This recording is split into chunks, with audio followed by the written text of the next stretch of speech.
அவருடைய சீடர்கள் கொஞ்சம் பேர் ஒரு பாதை வழியா நடந்து போயிட்டு இருக்கிறாங்க. வழியில ஒரு ஆறு, அதை கடக்க வேண்டியிருந்தது. ரொம்ப ஆழம் கிடையாது. அதனால எல்லாரும் இறங்கி நடக்க ஆரம்பிச்சாங்க. அப்போ அந்த குரு சொன்னாராம், ஞானம் பெற்றவன் ஆற்றை கடக்கும் போது அவனுடைய கால்கள் ஒருபோதும் நனையாது அப்படின்னாராம். இத கேட்டது சீடர்களுக்கு ஒன்றும் புரியல. அவங்க எல்லாரும் குழம்பி போயிட்டாங்க. ஞானம் பெற்றவர்கள் காலு தண்ணீர்ல நனையாதுன்னு சொல்றாரே நம்ம குரு, ஆனா இவரு கால் இப்ப தண்ணீர்ல நனையுதே அப்படின்னா இவருக்கு இன்னும் ஞானம் கிடைக்கலன்னு அர்த்தமா? இப்படி எல்லாம் யோசிக்க ஆரம்பிச்சுட்டாங்க. ஒரு சீடன் மெதுவா கேட்டுட்டான், சுவாமி, ஞானியின் பாதங்கள் ஒருபோதும் நனையாது அப்படின்னு சொல்றீங்க, ஆனா உங்களுடைய பாதங்கள் நனைஞ்சிருக்குதே அப்படின்னா. முட்டாளே, நனைஞ்சிருக்கிற பாதங்கள் என்னுடையது இல்லைன்னார் குரு. அவரு சொல்றது சரிதான், அதுல ஒன்னும் குழப்பம் இல்லை. அந்த தண்ணீர் அவரை தொட முடியாது. குரு என்ன சொல்றாரு தெரியுமா? எதுவும் என்ன தொட முடியாது, ஏன்னா நான் இல்லை அப்படிங்கிறாரு. நானே இல்லைங்கிறப்போ எதுவும் என்ன தொட முடியாது. இந்த கால் என்னுடையதுங்கிற நினைப்பு இருந்தா தானே தண்ணீர் அதை தொடர்றது எனக்கு தெரியும். நீங்க ஒரு குருவோட தொடர்பு கொள்ளுகிற போது ஒன்னு ஞாபகத்துல வச்சுக்கணும், அவர் யாராகவும் இல்லாத ஒருத்தர், அதாவது நோபடி. நீங்க தொடர்பு கொள்றது ஒரு ஸ்தூல பொருளோட அல்ல, ஒரு தோற்றத்தோட மட்டுமே. இதெல்லாம் பெரியவங்க பேசுற பேச்சு. அந்த அளவுக்கு நான்கிற உணர்வே இல்லாம இந்த உலகத்துல நம்மால வாழ முடியுமா? அது நடைமுறை சாத்தியமா? பற்றில்லாமல் வாழணும்னு பல பேர் அறிவுரை சொல்றாங்க. நம்ம லெவல்ல நாம குறைஞ்சபட்சம் பேராசை இல்லாம வாழ கத்துக்கிட்டா போதும். ஒருத்தன் நிலத்தை உழுதுகிட்டோம்னா ஏறுகால ஏதோ தட்டுப்பட்ட மாதிரி தெரிஞ்சது, என்னன்னு பார்த்தான், அழகான சிலை ஒண்ணு கிடைச்சது. நல்ல விலைக்கு இதை விற்க முடியும். அதை அப்படியே மறைச்சு வச்சிருந்து பொழுது சாய்ஞ்ச உடனே யாருக்கும் தெரியாம வீட்டுக்கு கொண்டுட்டு வந்துட்டான். வீட்டுல இருந்த மனைவி மக்கள்லாம் ஆளாளுக்கு ஒரு கற்பனை செய்ய ஆரம்பிச்சுட்டாங்க. இந்த சிலையை வித்து கிடைக்கிற பணத்துல பெருசா வீடு ஒண்ணு கட்டணும் அப்படிங்கிற நினைப்பு மனைவிக்கு. கழுத்து நிறைய நகை பண்ணி போட்டுக்கணுங்கிற கற்பனை மகளுக்கு. ஒரு நல்ல கார் வாங்கி அதுல உட்காந்து ஊர் சுத்தணுங்கிற ஆசை மகனுக்கு. இப்படி வீட்டுல இருந்த ஒவ்வொருத்தரும் ஒவ்வொரு விதமான கற்பனை சந்தோஷத்துல மிதந்துகிட்டு இருக்கிறாங்க. ஆனா அந்த புதையலை எடுத்துக்கிட்டு வந்தானே, அவன் மட்டும் ரொம்ப சோகமா ஒரு மூலையில உட்காந்துருக்கிறான். என்னாச்சு உங்களுக்கு, ஏன் இப்படி என்னத்தையோ பறி கொடுத்த மாதிரி உட்காந்துருக்குறீங்க அப்படின்னு கேட்டாங்க வீட்டுக்காரம்மா. இதுக்கு அவன் மெதுவா தலையை தூக்கி பதில் சொல்றான். அந்த நாள்ல காணாம போனது 18 சிலைகள் அப்படின்னு என்னுடைய பாட்டனார் சொல்லுவார். இன்னும் 17 சிலைகள் எங்க புதைஞ்சு கிடக்குதோ தெரியலையே அப்படின்னு பெருமூச்சு விட்டான். எனக்கு தெரிஞ்ச ஒருத்தர் இருக்கார். அவரு ஒரு பெரிய காவல்துறை அதிகாரி, ரொம்ப கண்டிப்பானவர். அவரை கண்டாவே எல்லாரும் பயப்படுவாங்க. அப்படிப்பட்டவர் வீட்டுக்கு போனா அப்படியே அடியோட மாறிடுவார். அங்க போய் பாத்தீங்கன்னா குழந்தைகளோட குழந்தையா அவர் விளையாடிட்டு இருப்பார். அலுவலக சமயத்துல பாத்தீங்கன்னா குதிரை முதுகுல அவர் உட்கார்ந்துருப்பார். வீட்டுல பாத்தீங்கன்னா அவரு முதுகுல குழந்தை உட்காந்துருக்கும். அவரு குதிரை மாதிரி போயிட்டு இருப்பார்.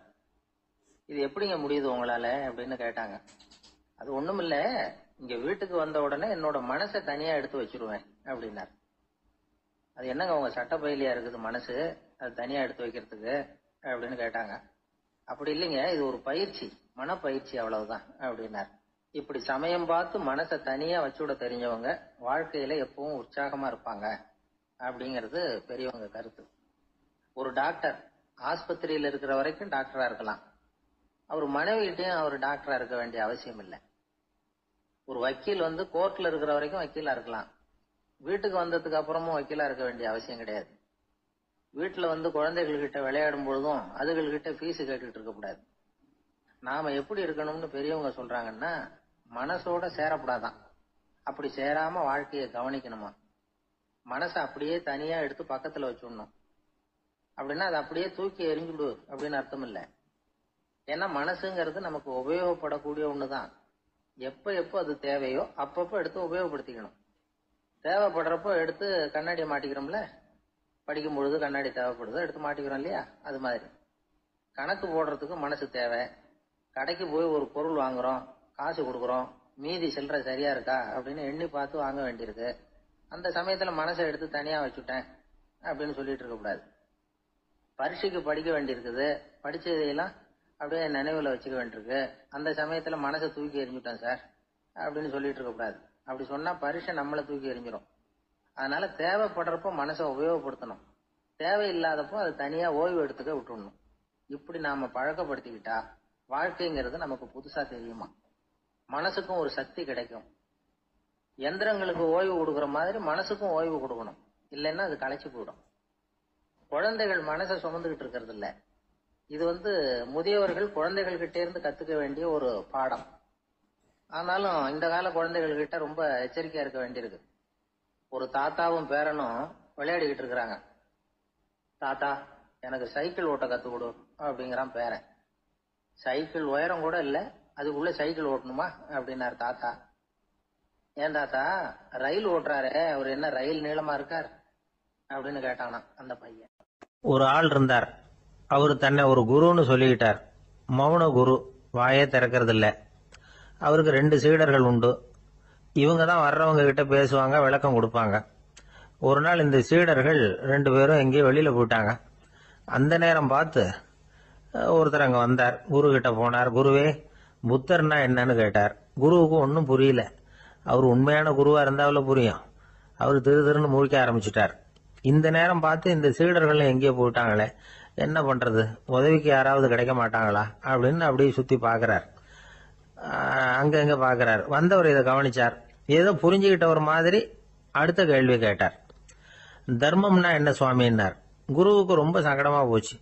நம்ம நிலைமை இப்படி ஆயிட்டுதே, இக்கட்ல மாட்டிக்கிட்டோமே அப்படின்னு நினைச்சபடியே விட்டத்தை பார்த்தார். அப்புறம் குனிஞ்சு தரைய பார்த்தார்.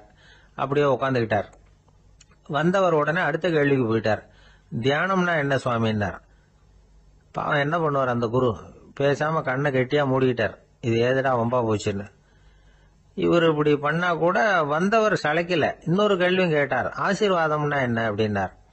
இவர் பார்த்தார். இப்படியே போனா இவர் கேள்வி கேட்கறத நிறுத்த மாட்டார் அப்படின்னு நினைச்சுக்கிட்டு எனக்கு ஒண்ணுமே தெரியாதுங்கிற பாவனையில 2 கையையும் விரிச்சு காட்டினார். வந்தவர் முகத்துல மகிழ்ச்சி, மன நிறைவு. ஏதோ எல்லாம் புரிஞ்சுக்கிட்ட ஒரு மாதிரி அங்கிருந்து புறப்பட்டு போனார். வழியில அந்த குருவோட சீடர்கள் 2 பேரையும் சந்திச்சார். உங்க குருவை தான் பார்த்துட்டு வரேன்னாரு இவரு. என்ன நடந்ததுன்னு கேட்டாங்க. இவர் விவரமா சொல்றார். உங்க குரு எவ்வளவு பெரிய ஞானி தெரியுமா? புத்தர்னா என்னன்னு கேட்டேன். அதுக்கு அவர் அப்படியும் இப்படியும் பார்த்தார். அதுக்கு என்ன அர்த்தம் தெரியுமா? மக்கள் புத்தரை அங்கேயும் இங்கேயும் தேடுறாங்க. உண்மையில அவர் அங்கேயும் இங்கேயும் தேடி கண்டுபிடிக்க முடியாது அப்படிங்கறத அவர் செய்கை மூலம் உணர்த்தினார். அதுக்கப்புறம் தர்மம்னா என்னன்னு கேட்டேன். அவர் மேலையும் கீழையும் பார்த்து தர்மம் சமமானது, அதுல உயர்வு தாழ்வு இல்லைங்கிறத உணர்த்தினார். அதுக்கப்புறம் தியானம்னா என்னன்னு கேட்டேன். கண்ணை மூடிக்கிட்டார். கண்ணை மூடி காணுகிற அற்புதம் அது அப்படிங்கறத புரிஞ்சுக்கிட்டேன். கடைசியா ஆசீர்வதிக்கப்படுறது பத்தி கேட்டேன். கைகளை நீட்டி உதவுறது தான் அது அப்படிங்கறத தன்னுடைய இருகை விரிச்சு உணர்த்தினார். எவ்வளவு பெரிய மகான் அவரு அப்படின்னு சொல்லிவிட்டு அவர் பாட்டு போயிட்டார். சீடர்கள் அதுக்கப்புறம் மெதுவா குரு கிட்ட சேர்ந்தாங்க. அவங்கள பார்த்ததும் குருவுக்கு கோபம் வந்துட்டுது. அடே பாவிகளா, எங்கடா போய் தொலைஞ்சிங்க, நான் ஒரு ஆளுகிட்ட மாட்டிக்கிட்டு என்ன பாடுபட்டிருக்கேன் தெரியுமான்னார். இது மாதிரிதான் நாம சாதாரண மனிதர்களின் புற வேடங்களிலேயே மயங்கி போயிடுறோம். அவங்க பேச்சு, செய்கை, பார்வை இதுல எல்லாம் ஏதோ பெரிய தத்துவம் இருக்கிறதாக நினைச்சுக்கிறோம். உண்மையிலேயே அந்த தத்துவங்கள் யாருக்கு சொந்தம்? அவங்களுக்கு இல்ல, நமக்கு தான் சொந்தம். நாம தானே அதை கற்பிச்சுக்கிட்டோம். நம்ம நாம அடையாளம் கண்டுக்கிறது இல்ல, நாம யாருங்கிறது நமக்கு புரியறது இல்ல. அதுதான் இன்னைக்கு நடக்கிறது. அதனாலதான் அடுத்தவங்களை தேடி ஓடிட்டு இருக்கிறோம். சில வீடுகளில் கூட இது மாதிரி சைகைகள் உண்டு. சில குடும்ப தலைவர்கள் தினமும் காலையில கண்ணை கெட்டியா மூடிக்கிட்டு கை 2ஐயும் சுத்தமா விரிச்சு வச்சுக்கிட்டே உட்காந்து தியானம் பண்றது வழக்கம். எதுக்காக அப்படி பண்றீங்கன்னு ஒருத்தரை பார்த்து கேட்டேன். இந்த மாசம் வாங்கின சம்பளம் பூரா தீர்ந்து போச்சு, இனிமே என் கையில சுத்தமா ஒண்ணும் இல்ல, புதுசா எதுவும் செலவு வச்சுடாதே அப்படிங்கறத அப்படி உள்ளங்கை 2ஐயும் விரிச்சு காட்டி அவங்களுக்கு உணர்த்துறேன் அப்படின்னார். ஒரு மனிதர், அவர் யாருக்கிட்டே தொலைபேசியில பேசிட்டு இருக்கிறார். கொஞ்சம் தூரத்துல நாம நிக்கிறோம். எட்டத்துல இருந்துகிட்டு அவரை கவனிக்கிறோம். அவர் போன்ல பேசுறத, அவர் பேசுகிற வார்த்தைகள் என்ன அப்படிங்கறத நம்ம காதுல விழல. ஆனாலும் அவர் பேசிக்கிட்டு இருக்கிறது நல்ல செய்தியா கெட்ட செய்தியா அப்படிங்கறத நம்மால யூகிக்க முடியும். மகிழ்ச்சியான செய்தியை பேசும்போது முகம் மலருது, புன்னகை பூக்குது. இதுல ஒண்ணு நீங்க கவனிக்கணும். தொலைபேசியில நாம பேசுறப்போ நம்மோட பேசுறவர் எதிரில் இல்ல. அவர் தொலைபேசி வழியா நம்ம குரலை மட்டும்தான் கேட்க போறார். நம்ம முகத்தை அவர் பார்க்க போறது இல்ல. அப்படி இருந்தும் அப்ப நம்ம முகம் ஏன் மலரணும் அப்படின்னா இதுதான் உடல் மொழி, பாடி லாங்குவேஜ் அப்படின்னு சொல்றாங்க. நம்ம அறியாமலேயே நம்ம உடம்பு செய்திகளை தெரிவிக்குது பாருங்க, அதுதான் உடல் மொழி. ஒரு மனிதர் தொலைபேசியில பேசிக்கிட்டு இருக்கிறத நீங்க தூரத்துல இருந்து கவனிச்சுக்கிட்டே அவர் நண்பரோட பேசுறாரா, மனைவியோட பேசுறாரா, குழந்தையோட பேசுறாரா, இல்ல மேல் அதிகாரி கிட்ட பேசுறாரா, அல்லது அவருக்கு கீழே பணிபுரிகிறவர்கள் கிட்ட பேசுறாரா அப்படிங்கறத கண்டுபிடிக்கலாம். அதுக்கு காரணம் அவருடைய உடல் மொழி. இந்த உடல் மொழி கூட நம்ம வாழ்க்கையின் முன்னேற்றத்துக்கு பயன்படும். இத பத்தி எல்லாம் கூட சில நிபுணர்கள் ஆராய்ச்சி பண்ணி பார்த்திருக்கிறாங்க. அவங்க சில விவரங்களை சொல்றாங்க. குறிப்பா ஒருத்தர் தன்னுடைய நாற்காலியில கிட்டத்தட்ட படுத்துக்காத குறையா உட்கார்ந்து இருக்கிறாருன்னு வச்சுக்கோங்க. எதிர இருக்கிறவர் பேசுறது அவருக்கு பிடிக்கலன்னு அர்த்தமா. தலையை சொரிஞ்சுக்கிறது, வேற வேற திசைகள்ல பாக்குறது, கொட்டாவி விடுறது, கால்களை மாத்தி போட்டு உட்கார்றது, களைப்பா கை விரல்களை அப்படியே பின்னிக்கிறது, அடிக்கடி கடிகாரத்தை பாக்குறது, இப்படி எல்லாம் ஒருத்தர் பண்ணிட்டு இருக்கிறாருன்னா நாம கூடிய சீக்கிரம் அந்த இடத்த விட்டு எழுந்திரிச்சு வந்துடுறது நல்லது. ஏன்னா இதெல்லாம் அவருடைய சலிப்பு, சோர்வு, ஆர்வமின்மை இதுக்கு அடையாளங்கள். நம்முடைய பேச்சு அவரை சலிப்படைய வச்சுட்டதுன்னு அர்த்தம். அவர் ரொம்பவும் சோர்ந்து போயிட்டாருன்னு பொருள். நம்முடைய பேச்சில் அவருக்கு ஆர்வம் இல்லைன்னு அர்த்தம். அதே நேரத்துல நாற்காலியின் நுனியில அமர்ந்து உடலை முன்னுக்கு நகர்த்தி எதிர இருக்கிறவரின் கண்களை பார்த்துக்கிட்டே பேசினாலும் சரி அல்லது பேச்ச கேட்டாலும் சரி, உங்க பேர்ல மத்தவங்களுக்கு உள்ள பிடிப்பு அதிகரிக்கும். நாம எப்படிப்பட்டவர்ங்கிறத நம்ம உடம்பும் நடை உடை பாவனையும் அடுத்தவங்களுக்கு காட்டி கொடுத்துரும். உங்க உடம்பு, உங்க பார்வை, நடை, உட்கார்ற விதம் இதை வச்சுக்கிட்டே நீங்க பொறுப்புள்ளவரா, முரடரா, அலட்சியமானவரா, மரியாதை தெரிஞ்சவரா, அடக்கமானவரா, நம்பிக்கைக்கு உரியவரா, நாணயம் இல்லாதவரா, பயந்தவரா, திறமசாலியா, அப்பாவியா அப்படிங்கறதெல்லாம் கண்டுபிடிச்சிடலாம். அதனால இந்த உடல் மொழியை புரிஞ்சுக்கிட்டு நம்மளை கொஞ்சம் சரிப்படுத்திக்கிட்டோம்னா வாழ்க்கையில சுலபமா பல காரியங்களை சாதிக்க முடியும். ஒரு மனநல மருத்துவமனை, அங்க ஒருத்தர் ஒரு நாற்காலியில உட்காந்துக்கிட்டு கார் ஓட்டுறது மாதிரி அப்படி பாவனை பண்ணிட்டு இருந்தார். ஸ்டேரிங்க திருப்புறது மாதிரி, பின்னாடி வர்ற வண்டியை நிக்க சொல்றது மாதிரி, அப்புறம் இவர் ஒதுங்கிக்கிட்டு அவருக்கு வழி விடுறது மாதிரி, இப்படிலாம் சேட்டைகள் பண்ணிட்டு இருந்தார் மனநல மருத்துவமனையில. இத பார்த்துக்கிட்டு இருந்த ஒருத்தர் பக்கத்துல இருந்த இன்னொருத்தர்கிட்ட கேட்டார், இவர் ஏன் இப்படி பண்றாரு, இவருக்கு ஏன் அப்படி வந்தது நிலைமை அப்படின்னு சொல்லி அவர் விசாரிச்சார். அப்ப அவர் விவரம் சொன்னார். வேற ஒண்ணும் இல்லைங்க, இவருக்கு கார் ஓட்டணும்னு ஆசை ரொம்ப காலமா, அது நிறைவேறாம போயிட்டுது. அதுக்கப்புறம் அவர் மனநோயாளியா மாறிட்டார். இங்க அழைச்சிட்டு வந்தாங்க. இங்க அழைச்சிட்டு வந்ததுல இருந்து அப்படிதான் பண்ணிட்டு இருக்கிறார். அப்ப கார் ஓட்டுறது மாதிரிலாம் பாவனை பண்ணிட்டு இருப்பார், திருப்புறது மாதிரி பண்ணுவார், பின்னாடி வர்றவங்களுக்கு இடம் விடுவார், இப்படிலாம் செய்யறார் அப்படின்னு விவரம் சொன்னாங்க. நீங்க சொல்லப்படாதா, இப்ப நீங்க கார் ஓட்டல, வெறும் நாற்காலியில தான் உட்கார்ந்து இருக்கிறீங்க அப்படின்னு நீங்க சொல்லப்படாதா அவருக்கு அப்படின்னு கேட்டாங்க. அது முடியாதுங்க, ஏன்னா அந்த காரை கழுவுறதுக்காக அவர் தினமும் எனக்கு 10 ரூபா கொடுத்துக்கிட்டு இருக்கிறார் அப்படின்னாராம் அங்க வேலை செஞ்சுக்கிட்டு இருந்த ஒருத்தர். அதனால வாழ்க்கையில நாம இந்த உடல் மொழியை புரிஞ்சுக்கணும். உடல் மொழிங்கிறது இப்ப ஆரம்பத்துல சொன்னது மாதிரி அந்த தொலைபேசியில பேசுறவங்கள தூரத்துல இருந்து பார்த்தாவே அவர் யாருகிட்ட பேசுறாரு, என்ன பேசுறாருன்னு தெரியும். நம்ம முகத்தை நல்லா வச்சுக்கணும். உடல் மொழிய நம்ம புரிஞ்சுக்கிட்டு பயன்படுத்த ஆரம்பிச்சோம்னா எந்த முயற்சி பண்ணினாலும் அதுல வெற்றி நிச்சயம். ஒரு பெரிய அரசன் இந்த உலகம் பூராவையும் ஆண்டுகிட்டு இருந்தான்.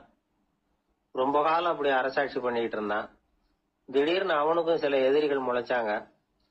அவங்க எல்லாம் ஒண்ணு சேர்ந்து இவனை தோற்கடிச்சுட்டாங்க. தோத்து போனது இவனுக்கு பயம் வந்துட்டுது, எங்க எதிரிகள் நம்ம கொன்னுடுவாங்களோ அப்படின்னு. வெளியில வந்தா தனக்கு ஆபத்துன்னு பயந்துகிட்டு யாருக்கும் தெரியாம ஒரு குகைக்குள்ள போய் பதுங்கி கிடக்குறான். நிலைமைய பாருங்க. முதல் நாள் அரண்மனையில அதிகாரம் பண்ணிக்கிட்டு இருந்தவன் மறுநாள் குகையில பயந்து போய் பதுங்கி கிடக்குறான். ராத்திரி நேரம் வந்தது, பசி வயத்தை கிள்ளுது, பிச்சை எடுத்து சாப்பிட வேண்டிய நிலைமை. பிச்சை எடுக்கிறதுக்கு பாத்திரம் வேணுமே, என்ன பண்றது அப்படின்னு அங்கேயும் இங்கேயும் பாக்குறான். ஒரு மூலையில யாரோ விட்டுட்டு போன ஒரு ஓடு கிடக்குது, அதை எடுத்துக்கிட்டு புறப்பட்டான். இருட்டுல வழி புரியல, ஏதோ ஒரு யூகத்துல காலை மெதுவா எடுத்து வச்சு நடந்து போயிட்டு இருக்கிறான். வழியில ஒரு கருப்பு நாய் படுத்து கிடந்தது. இருட்டுல அவன் இது கண்ணுக்கு சரியா தெரியல, அவனுக்கு தவறி போய் காலை வச்சுட்டான் அது மேல. நாய் சும்மா இருக்குமா, வள்ளுன்னு விழுந்து கடிச்சு விட்டுது. காலை பாக்குறான், காலத்தையும் நினைச்சு பாக்குறான். அரண்மனையில வீரக்கழல் அணிந்த காலை உடைய மன்னா அப்படின்னு புகழ்வாங்களே புலவர்கள்லாம், ஆனா அது இன்னைக்கு நாய் கடிச்ச காலம் ஆயிட்டுதே அப்படின்னு நினைக்கிறான். அது மட்டும் இல்ல, முன்னாடி எல்லாம் பொற்கிண்ணங்கள்ல தான் அவன் சாப்பிடுவான். ஆனா இப்போ உடைஞ்சு போன ஓட்டு அது ஓட்டை வந்து கையில வச்சுக்கிட்டு நிக்கிறான். அதுல ஏதாவது யாராவது சாப்பாடு போடுவாங்களான்னு. முன்னாடி எல்லாம் நிறைய பேர் அரண்மனைக்கு வருவாங்க. அரசருக்கு காணிக்கைன்னு சொல்லி இவன் காலடியில கொண்டாந்து கொட்டுவாங்க. அப்போலாம் இவன் அந்த ஜனங்களுடைய முகத்தை திரும்பி கூட பாக்குறது இல்ல. ரொம்ப கர்வமா உட்கார்ந்துருப்பான். அதே ஆளு இன்னைக்கு எல்லார் கண்ணிலையும் படுறது மாதிரி பிச்சை எடுத்துக்கிட்டு இருக்கிறான். அப்போலாம் காணிக்கைகளை வந்து தன்னுடைய கையால வாங்குறது தனக்கு கௌரவ குறைச்சல்னு நினைச்சு தன்னுடைய வேலைக்காரங்களை விட்டுதான் அதை வாங்க சொல்லுவான். இப்ப பாத்தீங்கன்னா அவனே தன் கையாலேயே பிச்சை வாங்குறான். நினைச்சு பாருங்க. அந்த மனுஷன் முத நாள் அரசன், மறுநாள் பிச்சைக்காரன். எவ்வளவு வித்தியாசம். செல்வம் தான் இப்படி ஒரு வித்தியாசம் ஏற்படுறதுக்கு காரணம். அப்படிப்பட்ட செல்வம் வாழ்க்கையை நடத்துறதுக்கு நமக்கு தேவைதான்.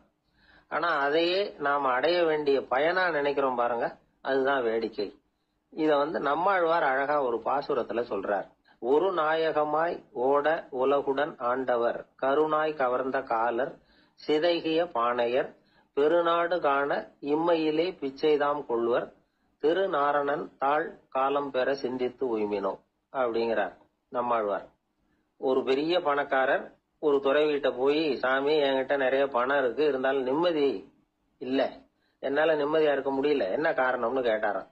உடனே அந்த துறவி இதுக்கு நேரடியா பதில் சொல்லாம பக்கத்துல நின்றுகிட்டு இருந்த ஒரு குழந்தைய கூப்பிட்டார். அது ஓடியாந்தது. ஒரு ஆப்பிள் பழத்தை எடுத்து அது கையில கொடுத்தார். அதை வாங்கிட்டு குழந்தை சிரிச்சுது. இன்னொரு பழத்தை எடுத்து கொடுத்தார். அதை இன்னொரு கையில வாங்கிட்டு சிரிச்சுது. மூணாவது ஆப்பிள் எடுத்து கொடுத்தார். 2 பழத்தையும் நெஞ்சில் அணைச்சிக்கிட்டு 3வது பழத்தையும் வாங்கறதுக்கு முயற்சி பண்ணிச்சு. ஆனா அது உடனே நழுவி கீழே விழுந்து உருண்டு ஓடிச்சு. ஏற்கனவே இருந்ததும் விழுந்துட்டுது. இப்ப அந்த குழந்தை அழ ஆரம்பிச்சுட்டுது. இப்ப அந்த துறவி பணக்காரர்கிட்ட சொன்னாராம், குழந்தைய கவனிச்சியா, 2 ஆப்பிள் போதும்னு அது நினைச்சிருந்தா இப்போ அது அழ வேண்டிய அவசியம் வந்திருக்குமா அப்படின்னாராம். எதுவுமே அளவுக்கு மிஞ்சினா துன்பம் தான். இந்த காலத்துல இதெல்லாம் யாரு காதுல வாங்குறாங்க? ஒருத்தனை நல்ல வழிக்கு கொண்டு வரணும்னு நினைச்சு அவனை கூப்பிட்டு உட்கார வச்சு இந்த கதையை சொல்லிட்டு இருந்தாங்க. சொல்லிவிட்டு அந்த குழந்தை செஞ்சது தப்பு தானே அப்படின்னு கேட்டிருக்கிறாங்க. ஆமா தப்புதான், நானா இருந்தா அப்படி செஞ்சிருக்க மாட்டேன் நானா இவன். 2 பழமே போதும்னு சொல்லிருப்பியா அப்படின்னு கேட்டிருக்காங்க. அப்படி இல்லைங்க, அவர் கொடுக்க கொடுக்க ஒவ்வொரு பழமா வாங்கி பின்னாடி வச்சுட்டு மறுபடியும் கையை நீட்டுவேன் அப்படிங்கிறானா. இவெல்லாம் எந்த காலத்துல திருந்துறது? ஒரு ஊர்ல ஒரு பெரியவர் இருந்தார். அவரு ஒரு குரு. அவர் தொடர்ந்து தியான கூட்டங்கள் நடத்துவார். அந்த கூட்டத்துல கலந்துக்கிறதுக்காக பல ஊர்கள்ல இருந்து சீடர்கள் நிறைய பேர் வருவாங்க போவாங்க. ஒரு நாள் அங்க கூட்டம் நடந்துகிட்டு இருக்குது. அந்த சமயத்துல சீடர்கள்ல ஒருத்தன் என்னத்தையும் திருடி விட்டான். மற்ற சீடர்கள் அதை கவனிச்சுட்டாங்க. இவன் ஆப்பிட்டுக்கிட்டான். கூட்டம் முடிஞ்ச பிற்பாடு இவன் திருடின விஷயத்த அந்த பெரியவர்கிட்ட போய் சொன்னாங்களாம். அவர் கவனத்துக்கு கொண்டுகிட்டு போனாங்க. ஆனா அவர் இத காதலியே போட்டுக்கல, கண்டுக்கவே இல்லை. போய் சொன்ன சீடர்களுக்கெல்லாம் ஏமாத்தமா போயிட்டுது. என்ன இது, இவ்வளவு தூரம் நாம கண்டுபிடிச்சு போய் சொல்றோம், அவரு கண்டுக்கவே மாட்டேங்கிறாரே அப்படின்னு ஒரு மாதிரி ஆயிட்டாங்க. இருந்தாலும் அதை பத்தி ஒண்ணுமே சொல்லிக்கல, பேசாம இருந்துட்டாங்க. கொஞ்ச நாள் ஆச்சு. அதே ஆளு மறுபடியும் ஒரு திருட்டுல மாட்டிக்கிட்டான். சீடர்கள் மறுபடியும் அந்த குரு கிட்ட விஷயத்த சொன்னாங்க. அவர் அப்பவும் வழக்கம் போல சும்மாவே இருந்துட்டார். இவர் இப்படி இருக்கிறத பார்த்ததும் அந்த சீடர்களுக்கு கோபம் வந்துட்டுது. உடனே அந்த சீடர்கள்லாம் ஒண்ணு கூடி பேசினாங்களாம். எல்லாருமா சேர்ந்து ஒரு விண்ணப்பம் தயார் பண்ணாங்க. அதை குருநாதர்கிட்ட கொண்டுட்டு போய் கொடுத்தாங்க. அந்த விண்ணப்பத்துல இவங்க என்ன எழுதியிருக்கிறாங்க தெரியுமா? குருநாதர் அவர்களே, உடனே திருடனவன் மீது சட்ட நடவடிக்கை எடுக்கணும். நீங்க அப்படி அவனை இங்க சேர்க்கப்படாது. நீங்க சேர்த்தீங்கன்னா நாங்க இங்க இருக்கிறத பத்தி யோசிக்க ஆரம்பிச்சிருவோம். அவனை வந்து இந்த மடத்தை விட்டே துரத்தி பண்ணணும். நீங்க அவனை வெளியில அனுப்புங்க, இல்லைன்னா நாங்க அத்தனை பேரும் வெளியில போயிடுறோம். இப்படிதான் அந்த விண்ணப்பத்துல எழுதியிருக்கிறாங்க. குரு அந்த விண்ணப்பத்தை வாங்கி படிச்சு பார்த்தார். அதுக்கப்புறம் அதை எழுதின அத்தனை பேரையும் கூப்பிட்டாரு. எல்லாரும் இப்படி வாங்கன்னாரு. வந்தாங்க. இப்படி என் எதிரில் உட்காருங்கன்னார். உட்கார்ந்தாங்க.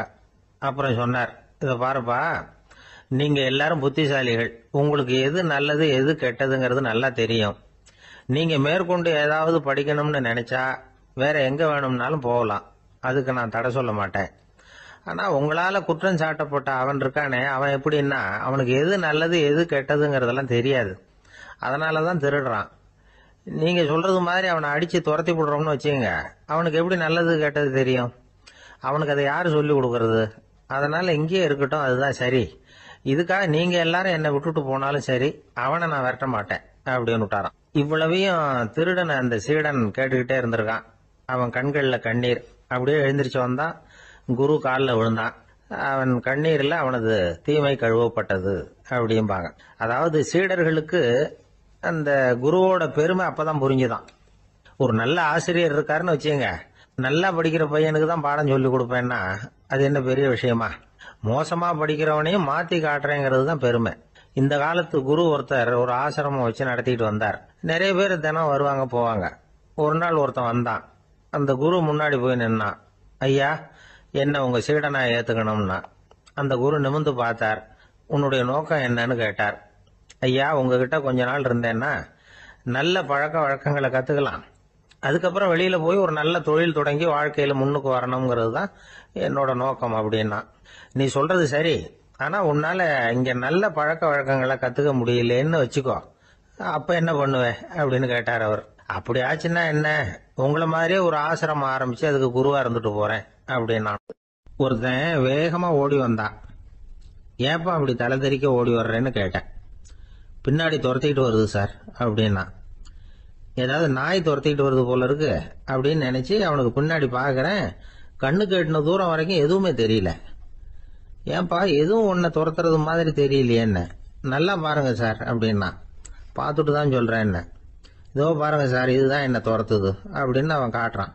அவன் சுட்டி காட்டின இடத்துல பார்த்தா அங்க அவனுடைய நிழல் தான் தெரியுது. என்னப்பா சொல்ற அப்படின்னு சொல்லி அவனை சந்தேகமா பார்த்தேன். அதுக்கப்புறம் தான் அவன் விவரமா பேசினான். சார், எனக்கு என் நிழலை கண்டா பிடிக்கிறது இல்ல. எப்ப பார்த்தாலும் இது என்னையே பின்தொடர்ந்து வந்துகிட்டு இருக்குது. இதை என்னால சகிக்கவே முடியல. இதை என்கிட்ட இருந்து பிரிக்கிறதுக்கு எவ்வளவோ முயற்சிகள்லாம் பண்ணி பார்த்துட்டேன், முடியலன்னா. அப்படி என்னென்ன முயற்சிகள் பண்ணினேன் அப்படின்னு கேட்டேன். அவன் என்னென்ன செஞ்சாங்கிறத விவரமா சொன்னான். அவன் என்ன பண்ணிருக்கிறான், ஒரு பெரிய குழியை தோண்டி அதுல தன்னுடைய நிழலை புதைச்சிருவோம் அப்படின்னு முடிவு பண்ணிட்டு மண்வெட்டி எடுத்துக்கிட்டு தோட்டத்து பக்கம் போயிருக்கான். ஆழமா ஒரு குழியை தோண்டி இருக்கான். குனிஞ்சு பாக்குறான். அந்த குழிக்குள்ள தன்னுடைய நிழல் தெரியுது. ஆஹா, இதுதான் சமயம், நிழல் இப்ப குழிக்குள்ள இருக்கு, மண்ணை போட்டு மூடி போடலாம் அப்படின்னு நினைச்சுக்கிட்டு கொஞ்சம் மண்ணை அள்ளி போட்டான். பார்த்தா இப்ப அந்த நிழல் அந்த மண்ணுக்கு மேல வந்து நிக்குது. இது ஏதுடா வம்பா போச்சு அப்படின்னு அவசரமா மண்ணை வாரி போட்டு மூடி பாக்குறான். குழி பூராவும் மூடி விட்டு பாக்குறான். மறுபடியும் நிழல் மேல வந்து உட்காந்துட்டு இருக்குது. சரி, இத குழியில புதைக்க முடியாது அப்படின்னு முடிவு பண்ணிட்டு இதை இங்கேயே இப்படியே விட்டுட்டு ஒரே ஓட்டமா ஓடி போடுவோம் அப்படின்னு நினைச்சு எடுத்தான் ஓட்டம். அது காலை நேரம். இவன் மேற்க நோக்கி ஓடிட்டு இருக்கிறான். ஓடி ஓடி பாக்குறான், நிழல் இவனை விட வேகமா இவனுக்கு முன்னாடி ஓடிட்டு இருக்கு. சரி, திரும்பி ஓடி பார்ப்போம் அப்படின்னு நினைச்சுக்கிட்டு அப்படியே சடார்னு திரும்பி ஓட ஆரம்பிச்சான். பார்த்தான், அப்பாடா நிழலை காணல. கொஞ்ச தூரம் ஓடி ஒரு இடத்துல நின்னு அப்படியே சாவகாசமா திரும்பி பாக்குறான். பின்னாடி நின்றுட்டு இருக்குது நிழல். இப்படி ஓடி வந்துதான் இங்க நம்ம முன்னாடி நின்று தன்னுடைய அவஸ்தையை சொல்லிட்டு இருக்கிறான். இந்த நிழலை துரத்துறது அல்லது வெட்டி விடுறது, இதுக்கு ஏதாவது வழி இருக்கா சொல்லுங்க சார் அப்படிங்கிறான். நமக்கு ஒன்றும் புரியல. அந்த நேரம் பார்த்து ஒரு பெரியவர் வந்தார். அவர்கிட்ட யோசனை கேட்டோம், என்ன செய்யலாம்னு. அவர் சொன்னார், இந்த பாருப்பா, நீ அங்கேயும் எங்கேயும் ஓடாத, அப்படியே கீழே படுத்துக்கொண்டார். அது நல்ல உச்சி வேலை. அவன் அப்படியே கீழே படுத்துக்கிட்டான். இப்ப அப்படி இப்படின்னு திரும்பி பார்க்கறான், நிழலை காணல. அவன் இப்பதான் நிம்மதியா இருந்தான். இப்ப அந்த பெரியவர் சொன்னார், எல்லா மனிதர்களுமே இப்படிதான் ஓடிட்டு இருக்கிறாங்க. நான் எனது அப்படிங்கிற ஆணவம் தான் அவங்கள துரத்திக்கிட்டு இருக்கு. அதை விட்டுட்டு ஓடணும்னு நினைச்சாலும் அது முன்னாடி வந்து நிக்குது. பரம்பொருளை நோக்கி ஓடுறப்போ இந்த ஆணவம் பின்னாடி வந்துடுது. பரிபூர்ண சரணாகதிங்கிற நிலையில அது முழுசுமா மறைஞ்சுடுது. தன்னை உணர்கிற வேலை அது. அந்த நேரம் மனிதனுக்கு விடுதலை உணர்வு ஏற்படுகிற நேரம் அது. அப்படிப்பட்ட சுதந்திர மனிதர்களாக எல்லாரும் மாறி போயிட்டாங்கன்னா இந்த உலகமே இன்பமயம் அப்படின்னு ஒரு விளக்கம் கொடுத்தார் பெரியவர். நம்மால் ஒருத்தர் வேகமா ஓடி வந்துகிட்டு இருந்தான். ஏன்டா அப்படி ஓடி வர்ற அப்படின்னு கேட்டார் எதிரில் வந்தவர். ஆசை துரத்துது, அதுதான் ஓடி வர்றேன்னா. உனக்கு என்ன ஆசைன்னு கேட்டார். எனக்கு ஒன்றும் ஆசை இல்லைங்க, என்னை எப்படியாவது பிடிச்சுடணும்னு போலீஸ்காரங்களுக்கு ஆசை. அந்த ஆசை இப்ப என்ன துரத்தி பின்னாடி வந்துகிட்டு இருக்குது. அதுதான் தப்பிச்சு வந்துகிட்டு இருக்கிறேன். குறுக்க நிக்காதீங்க சார், வழியை விடுங்க அப்படின்னு சொல்லிவிட்டு வேகமா ஓடி மறைஞ்சான். அசோக மன்னர் வந்துகிட்டு இருக்கார். அவருடைய ஆலோசகர்கள் எல்லாம் பக்கத்துல வந்துகிட்டு இருக்கிறாங்க. அந்த சமயத்துல எதிரில் ஒரு புத்த பிக்ஷு வர்றார். அசோகர் பாக்குறார். ஓடி போய் அவர் காலில் விழுந்து வணங்குறார். அசோக மன்னரின் தலை அந்த புத்த துறவியின் பாதத்துல பட்டுக்கிட்டு இருக்கு. பக்கத்துல நின்றுகிட்டு இருந்த அமைச்சருக்கு இது ரொம்ப சங்கடமா போச்சு.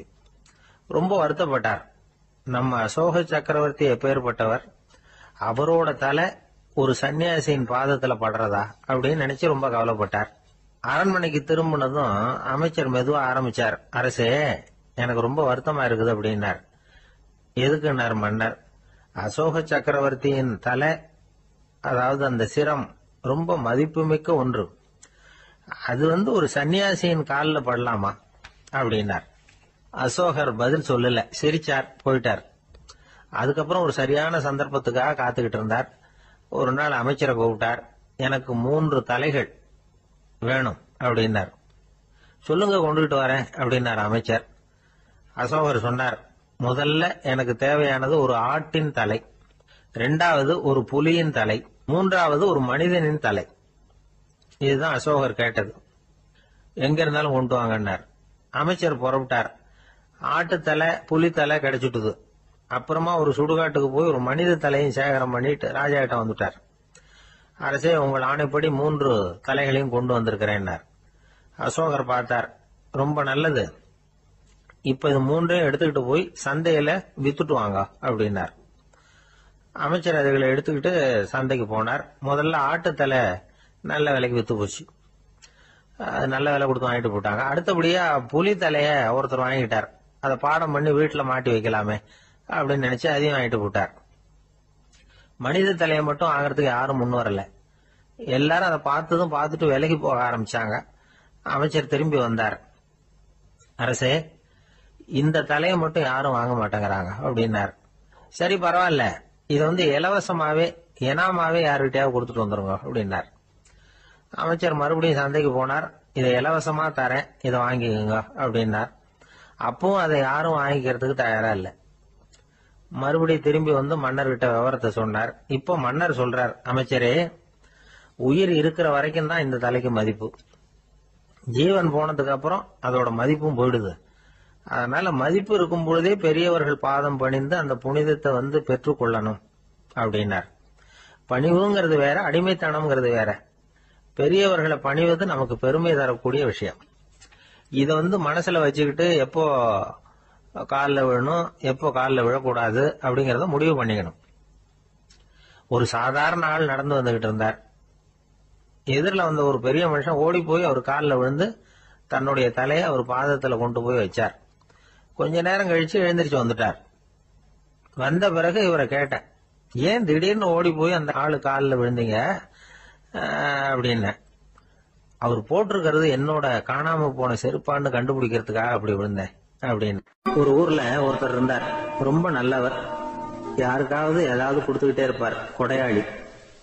தினமும் யாராவது ஒருத்தருக்கு ஏதாவது கொடுக்கலன்னா அவருக்கு தூக்கம் வராது. அப்படி ஒரு பழக்கம். அது மட்டும் இல்ல, அவர் கொடுக்கறது அடுத்தவங்களுக்கு தெரியாது. அவ்வளவு ரகசியமா அதை கொடுப்பார். வலது கை கொடுக்கறது இடது கைக்கு தெரியக்கூடாதுன்னு சொல்லுவாங்கல்ல, அது மாதிரி அவர்.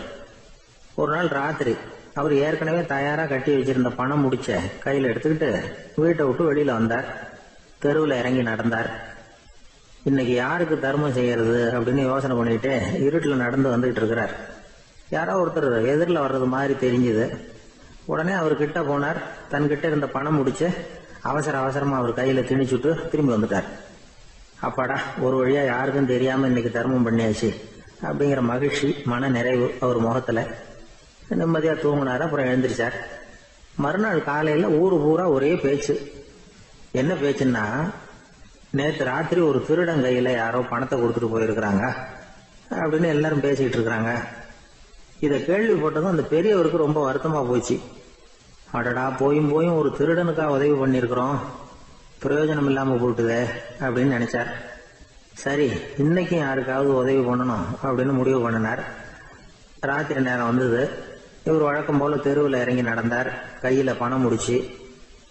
எதிரில் ஒரு பெண் உருவம் மங்களா தெரிஞ்சது. இவர் உடனே அந்த பெண் கிட்ட பணத்தை கொடுத்துட்டு திருப்தியா திரும்பி வந்துட்டார். மறுநாள் காலையில ஊர் பூரா என்ன பேசிக்கிட்டாங்க தெரியுமா? நேற்று ராத்திரி நெறி தவறி நடக்கிற ஒரு பெண்ணின் கையில யாரோ பணத்தை வச்சுட்டு போயிருக்கிறாங்க அப்படின்னு எல்லாரும் பேசிக்கிறாங்க. அடடா, இன்னைக்கும் தவறுதலா நடந்து போச்சு அப்படின்னு ஒரு வருத்தப்பட்டார். இருக்கட்டும், இன்னைக்கு ஏதாவது தர்மம் பண்ணுவோம் அப்படின்னு நினைச்சுக்கிட்டாரு. 3வது நாள் ராத்திரியும் புறப்பட்டார். இப்பவும் எதிரில் ஒருத்தர் வந்தார். இவர் பணத்தை கொடுத்தார், திரும்பி வந்துட்டார். மறுநாள் மக்கள் என்ன பேசிக்கிட்டாங்கன்னா, நேற்று ராத்திரி ஒரு செல்வந்தர் கையில யாரோ பணத்தை கொடுத்துட்டு போயிருக்கிறாங்க அப்படின்னு பேசிக்கிட்டாங்களாம். அவருக்கு ரொம்ப வருத்தமா போயிட்டுது. என்ன இது தினம் இப்படி ஆகிட்டு இருக்குதே அப்படின்னு நினைச்சுக்கிட்டே படுத்து தூங்கினார். அன்னைக்கு ராத்திரி ஒரு கனவு. அந்த கனவுல இறைவன் வந்து சொன்னாராம், இத பாருப்பா, நீ கொடுத்த தர்மம் வீணா போயிடல.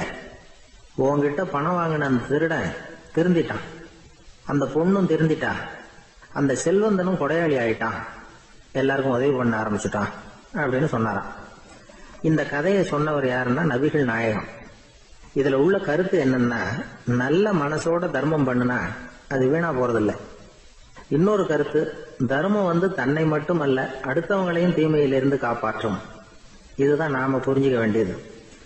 இந்த காலத்திலயும் இது மாதிரி சில சம்பவங்கள் நடக்கிறது உண்டு. ஒரு பெரியவர் இருட்டில் நடந்து வந்துகிட்டு இருந்தாரு. எதிரில் வந்த ஒருத்தன் வலுக்கட்டாயமா ஒரு கையை பிடிச்சி ஒரு பண முடிப்பை கொடுத்து வச்சுக்க சொல்லிவிட்டு விலகி போயிட்டான். பெரியவருக்கு ஆச்சரியம், இந்த காலத்திலயும் இப்படி வலது கை கொடுக்கறது இடது கைக்கு தெரியக்கூடாதுன்னு நினைக்கிற கொடையாளிகள் உண்டு போல இருக்கு அப்படின்னு யோசனை பண்ணிக்கிட்டே நடந்தார். கொஞ்ச தூரம் போயிருப்பாரு. அதுக்குள்ள அதே ஆள் திரும்பி வந்தான். கொடுத்த பண முடிப்பை திருப்பி கொடுங்க அப்படின்னு கேட்டு வாங்கிட்டான். இவருக்கு ஒன்றும் புரியல. ஏன் இப்படி பண்றேன்னார். அது ஒண்ணும் இல்லைங்க, கொஞ்ச நேரம் இதை உங்ககிட்ட கொடுத்து வச்சிருந்தேன் அவ்வளவுதான் அப்படின்னா. ஏன்னு கேட்டார். என்னை பின்னாடி போலீஸ் தேடிக்கிட்டு வந்துகிட்டு இருக்குது, அதுதான் அப்படி பண்ணேன், இப்ப போயிட்டுது, இனிமே ஒன்றும் பயம் இல்லை அப்படின்னு சொல்லிவிட்டு அவன் பாட்டுக்கு நடந்து போறான். ஒரு சன்னியாசி அவரு ஒரு நாள் ஒரு கனவு கண்டாராம். அந்த கனவுல அவர் சொர்க்கத்துக்கு போறார். அங்க ஒரு பெரிய திருவிழா நடந்துகிட்டு இருக்குது. எங்க பார்த்தாலும் அலங்கார வளைவுகள், வண்ணமயமான விளக்குகள், பாதைகள் பூரா மலர்கள், எல்லா கட்டடங்களும் ஒளிமயம். அவ்வளவு கோலாகலமா பிரம்மாண்டமா அந்த திருவிழா நடந்துகிட்டு இருக்குது. அது என்ன திருவிழாங்கிறது இந்த சன்னியாசிக்கு புரியல. அங்க எதிரில் வந்துகிட்டு இருந்த ஒருத்தரை நிறுத்தி, என்ன விசேஷம் இங்க அப்படின்னு விசாரிச்சாராம். உனக்கு தெரியாத விஷயம், இன்னைக்கு இறைவனுக்கு பிறந்த நாள், அதைத்தான் எல்லாரும் சேர்ந்து கொண்டாடுறோம். இதுக்காக பிரம்மாண்டமான ஊர்வலம் ஒண்ணு வரப்போகுது, இறைவனே அந்த ஊர்வலத்துல கலந்துகிறார் அப்படின்னார் அவரு. உடனே அந்த சன்னியாசி ஒரு மரத்து நிழல்ல ஒதுங்கி நின்றுகிட்டார். ஊர்வலம் வந்துகிட்டு இருக்குது. முதல்ல ஒரு குதிரை வந்துகிட்டு இருக்கு, அது மேல ஒருத்தர் உட்காந்துருக்கிறார். அவருக்கு பின்னாடி நிறைய பேர் கூட்டமா வந்துகிட்டு இருக்கிறாங்க. இவ்வளவு கூட்டம் இவர் பின்னாடி வருதே, யார் இவரு அப்படின்னு கேட்டார். ஒரு மதத்தின் பெயரை சொல்லி, இவர் அந்த மதத்தின் தலைவர், அவரை பின்பற்றுகிற மக்கள் கூட்டம் பின்னாடி வந்துகிட்டு இருக்குது அப்படின்னு விவரம் சொல்லி இருக்கிறாங்க. இவங்களுக்கு அடுத்தபடியா இன்னொரு குதிரையில ஒருத்தர் வந்துகிட்டு இருக்கிறார். அவருக்கு பின்னாடி ஏகப்பட்ட கூட்டம். இவர் யாருங்க அப்படின்னு கேட்டிருக்காரு சன்னியாசி. அங்க இருக்கிறவங்க விவரம் சொல்லி இருக்கிறாங்க. இன்னொரு மதத்தின் பெயரை சொல்லி, இவர் அந்த மதத்தினுடைய தலைவர், அவர் வழியை பின்பற்றுகிறவர்கள் அவர் பின்னாடி கூட்டமா வந்துகிட்டு இருக்கிறாங்க அப்படின்னு இருக்காங்க. இப்படி ஒவ்வொருத்தரா குதிரை மேல வந்துகிட்டே இருக்கிறாங்க. அவங்கள பின்பற்றியும் ஒவ்வொரு கூட்டம் வந்துகிட்டே இருக்குது. அந்த பெரிய ஊர்வலம் அது பாட்டுக்கு போயிட்டு இருக்குது. கடைசியா அது முடிஞ்சது ரொம்ப நேரம் கழிச்சு. அதுக்கப்புறம் கொஞ்ச நேரம் கழிச்சு ஒரு வயசான ஆள் குதிரை மேல வந்துகிட்டு இருக்கிறார். ஆனா அவருக்கு பின்னாடி யாருமே இல்லை. அவரு பரிதாபமா தனியா வந்துகிட்டு இருக்கிறார். அவரு அந்த ஊர்வலத்தை சேர்ந்தவரா இல்லையாங்கிறதே தெரியல. இவர் யாரு, இவர் ஏன் இப்படி தனியா வந்துகிட்டு இருக்கிறார் அப்படின்னு கேட்டிருக்காரு அந்த சன்னியாசி. என்னது இப்படி கேக்குறீங்க, இவர் தான் கடவுள், இவருக்காக தான் இன்னைக்கு இந்த ஊர்வலமே நடக்குது, இவருக்கு தான் இன்னைக்கு பிறந்த நாள், முன்னாடி போற ஊர்வலம் பூரா இவருடைய பிறந்த நாளை கொண்டாடுறதுக்காகத்தான் அப்படின்னு இருக்காங்க. இதை கேட்டதும் அந்த சன்னியாசிக்கு திடுக்குன்னு தூக்கி போட்டிருக்கு. இது வரைக்கும் கனவு கண்டுகிட்டு இருந்தவர் முடிச்சுக்கிட்டார். அதுக்கப்புறம் தான் யோசிச்சு பார்த்திருக்கார். உண்மைதான், மக்கள் எல்லாரும் பக்தி மார்க்கத்துல போறதா நினைச்சுக்கிட்டு பாதை மாறி போயிட்டு இருக்கிறாங்க. கடவுளை பின்பற்றுவதாக நினைக்கிறாங்க பக்தர்கள். ஆனா கடவுளுக்கு பின்னாடி யாருமே இல்லை. இன்னமும் இயல்பா இதை பத்தி யோசிச்சு பார்த்தா, உண்மைக்கு பின்னாடிதான் நான் போய்கிட்டு இருக்கேன் அப்படின்னு நிறைய பேர் சொல்றாங்க. ஆனா அந்த உண்மை அனாதையா போய்கிட்டு இருக்குது. அப்படி ஆயிட்டுது உலகம். இந்த காலத்திலயும் ஒரு ஊர்வலம், ஒரு பெரிய மனுஷருக்கு பிறந்த நாள் விழா. அவரு குதிரை மேல ஏறி முன்னாடி போயிட்டு இருக்கிறார். அவருக்கு பின்னாடி ஒரு 100 பேர் தொண்டர்கள் அவங்க பாட்டுக்கு போறாங்க. எல்லாம் பணம் கொடுத்து ஏற்பாடு பண்ணவங்க. எல்லாம் பணம் வாங்கிட்டு பின்னாடி போயிட்டு இருக்கிறாங்க. கொஞ்ச தூரம் நடந்ததும் கால் வலிக்க ஆரம்பிச்சுட்டுது. ஒவ்வொருத்தரும் அப்படியே ஒதுங்க ஆரம்பிச்சுட்டாங்க. அதான் முன்னாடியே பணம் கிடைச்சுட்டுதே, இனிமே ஒதுங்கின என்னன்னு ஒதுங்கிட்டாங்க. ஒரு கட்டத்துல குதிரையில போறவர் தற்செயலா திரும்பி பாக்குறாரு, பின்னாடி யாருமே இல்ல, எல்லாரும் ஓடி போயிட்டாங்க. ஒரே ஒரு ஆள் மட்டும் ரொம்ப விசுவாசமா பின்னாடி நடந்து வந்துகிட்டு இருந்தான். ஏன்பா நீ மட்டும் வந்துகிட்டு இருக்கிறிய, நீ வீட்டுக்கு போகலையான்னு கேட்டிருக்காரு அவரு. நீங்க அந்த குதிரையையும் அதுக்குள்ள வாடகை பணத்தையும் கொடுத்துட்டீங்கன்னா நானும் போயிடுவேன் அப்படின்னு நானா இந்த ஆள். ஒரு காட்டுல ஒரு நரி இருந்தது. ஒரு நாள் காலை நேரம் அது தன்னுடைய இருப்பிடத்திலிருந்து வெளியில வந்தது. கொஞ்ச தூரம் நடந்து வந்தது. அப்பதான் அது தன்னோட நிழலை கவனிச்சு பார்த்தது. பார்த்தா அது ரொம்ப நீளமா பெருசா இருக்குது. காலை நேரத்துல நிழல் அப்படித்தானே இருக்கும். ஆனா அந்த நரிக்கு அந்த விஷயம் தெரியல. தன்னுடைய நீண்ட பெரிய நிழலை பார்த்து ஆச்சரியப்பட்டது. ஆஹா, நாம இவ்வளவு பெருசாவா இருக்கிறோம் அப்படின்னா என்னுடைய காலை சாப்பாட்டுக்கு ஒரு யானை இல்லைன்னா ஒரு ஒட்டகம் கிடைச்சாதான் சரியா இருக்கும் போல இருக்கு அப்படின்னு முடிவு பண்ணிட்டுது. உடனே ஒரு யானை அல்லது ஒட்டகத்தை தேடி அலைஞ்சது, எங்க கிடைக்கும்னு. கிடைக்கவே இல்லை. மத்தியானம் 12 மணி ஆயிட்டுது. பசியோட அலையுது. இப்ப தன்னோட நிழலை பார்த்தது. அது மத்தியான நிழல் எப்படி இருக்கும், அது ரொம்பவும் குறுகி போய் தெரிஞ்சது. உடனே அந்த நரி என்ன நினைச்சுக்கிட்டு தான் தெரியுமா, காலை ஆகாரம் சாப்பிடாததுனால நம்ம உடம்பு இப்படி அழிச்சு போட்டுது அப்படின்னு நினைச்சுக்கிட்டு தான். கொஞ்ச நேரம் கழிச்சு மறுபடியும் தன்னுடைய நிழலை பார்க்குது. அது இன்னமும் குறுகி போய் காலடியிலேயே வந்துட்டுது. அதுக்கு பயமா போயிடுது. ஐயோ, இன்னும் கொஞ்ச நேரத்துல நாம இறந்துருவோம் போல இருக்க, இப்ப என்ன செய்யறது? இந்த சமயத்துல ஒரு எறும்பு கிடைச்சா கூட போதும், அதை நம்ம காலை ஆகாரமா நினைச்சு சாப்பிட்டு விடலாமே அப்படின்னு நினைச்சுதான். நம்முடைய நிழல் கூட நம்மள மாதிரியே தான் அடிக்கடி மாறிக்கிட்டே தான் இருக்குது. அது எப்பவும் ஒரே மாதிரி இருக்கிறது இல்ல. மனிதனுக்கு ஏற்படுகிற தன்முனைப்பு இருக்கு பாருங்க, ஈகோ, அது கூட ஒரு நிழல் மாதிரி தானா. அப்படி நினைக்க ஆரம்பிச்சுட்டா அதனால ஏதும் பிரச்சனை வராதான். தன்முனைப்பை நிழல் போலவே ஏற்றுக்கொள்ளுங்கள் அப்படிங்கிறது பெரியவங்க கருத்து. ஒரு காரியத்தை வெற்றிகரமா நல்ல விதமா செஞ்சு முடிக்கிறோம்னு வச்சுக்கோங்க, அந்த சமயத்துல ஒரு வித நுட்பமான தற்பெருமை நமக்குள்ள உண்டாகுது. இது இயற்கையானது, அதனால இது மேல பற்று வைக்கக்கூடாது. அப்படி வைக்க ஆரம்பிச்சுட்டா அந்த தற்பெருமை ஒரு நிரந்தர விருந்தாளியா நம்ம கிட்ட தங்கிக்கும். நம்ம நிழல் எப்படின்னு பாருங்க, நாம நடக்கும் பொழுது நம்ம பின்னாடியே வரும். தன்முனைப்பையும் அப்படியே நினைச்சுக்குங்க. நிழல் யாருக்கும் எந்த பிரச்சனையையும் உண்டாக்குறது இல்லை. ஆனா அந்த நிழலை கண்டே நாம பயப்பட ஆரம்பிச்சுட்டா நாம எதுலயும் வெற்றி காண முடியாது. நிழலோட சண்டை போடக்கூடாது. அது மாதிரி தன்முனைப்போடவும் நாம சண்டை போட வேண்டியதில்லை. இல்லாத ஒன்றோடு சண்டை போடுறது எப்படின்னா, அது இருட்டோட சண்டை போடுறது மாதிரி. நாம நிழல் கிடையாது, நம்ம கிட்ட இருக்கிற தன்முனைப்பு ஒரு நிழல். நம்ம நிழலையும் நமக்கு சமமா பாக்குறோம் பாருங்க, அங்கதான் சிக்கலே ஆரம்பம். இப்போ நாம நடந்து போயிட்டு இருக்கிறோம், நம்ம நிழல் தரையில விழுது. யாரோ ஒருத்தர் நம்ம நிழல் மேல காலை வச்சு நடந்து போறார். உடனே அவர்கிட்ட சண்டைக்கா போறோம், ஏண்டா என் நிழலை மிதிச்ச அப்படின்னு. நமக்கு தெரியும் அது நிழல் தாங்கிறது. அவர் உங்க மேல நடக்கல, உங்களுடைய நிழல் மேலதான் நடக்கிறார். அது மாதிரி உங்க தன்முனைப்பின் மேல யாராவது நடந்தா உங்களை அவமானப்படுத்துறதா நினைக்கிறீங்க. காரணம், நாமளும் நம்ம தன்முனைப்பும் ஒண்ணுங்கிற நினைப்பு தான் காரணம், மற்றபடி வேற ஒண்ணும் கிடையாது. நம்ம நிழல் மேல நடக்கிறவர் நம்மளை காயப்படுத்துறது இல்ல. தன்முனைப்பு வேண்டாத ஒன்னாவும் பார்க்க வேண்டியதில்லை. அது இயற்கை. நிழலை உங்க முன்னாடி வைக்க வேணாம், அது உங்க பின்னாடியே இருக்கட்டும். நிழலின் நிழலாகி விடாதீர்கள், நீங்கள் நீங்களாகவே இருங்கள். இதுதான் சான்றோர் சிந்தனை. ஒரு பேருந்துல ஒரே நெரிசல். ஒருத்தர் பக்கத்துல நின்றுகிட்டு இருந்தவர்கிட்ட ரொம்ப பணிவா விசாரிச்சார், ஏன் சார் நீங்க ஏதாவது பெரிய உத்தியோகத்துல இருக்கிறீங்களா அப்படின்னார். அப்படிலாம் ஒண்ணும் இல்லைங்கன்னார் அவரு. அப்படின்னா வேற ஏதாவது அரசியல்ல பெரிய பதவியில் இருக்கிறீங்களா அப்படின்னு கேட்டார். அதுவும் இல்லைங்கன்னார். சரி, பணமாவது அதிகமா வச்சிருக்கீங்களா அப்படின்னு கேட்டார். அப்படிலாம் ஒண்ணும் கிடையாது சார்னார் அவரு. அப்புறம் எதுக்குடா என் காலை மிதிச்சுக்கிட்டு இருக்கிற, எடுறா காலை அப்படின்னாராம். ஒரு ஊர்ல ஒரு ஆள் இருந்தான். அவன் ஒரு நாள் கோயிலுக்கு போனான். கடவுள்கிட்ட வேண்டிக்கிட்டான், எனக்கு ஒரு 1,00,000 ரூபாய் நீ கொடுத்தா நான் உன் சன்னதியில ஒரு தேங்காய் உடைக்கிறேன் அப்படின்னு வேண்டிக்கிட்டான். கடவுள் பார்த்தார். உடனே அவன் கண் முன்னாடி தோன்றினார்.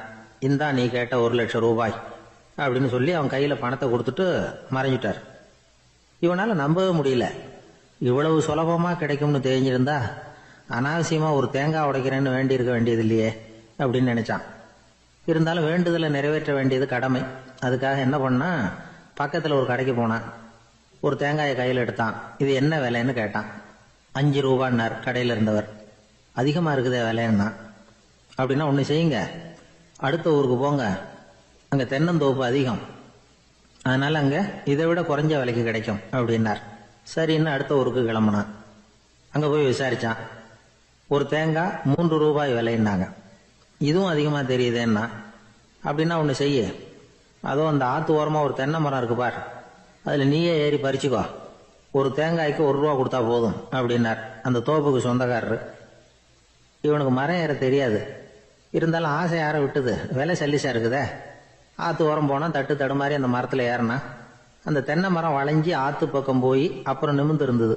அதாவது மரத்தின் உச்சி சரியா ஆற்றுக்கு நடுவில் இருந்தது. ஆற்றுல வெள்ளம் கரை புரண்டு ஓடிக்கிட்டு இருக்கு. இவன் கடவுள் கொடுத்த 1 லட்சம் ரூபாயை மடியில் வச்சு இறுக்கி கட்டிக்கிட்டான்.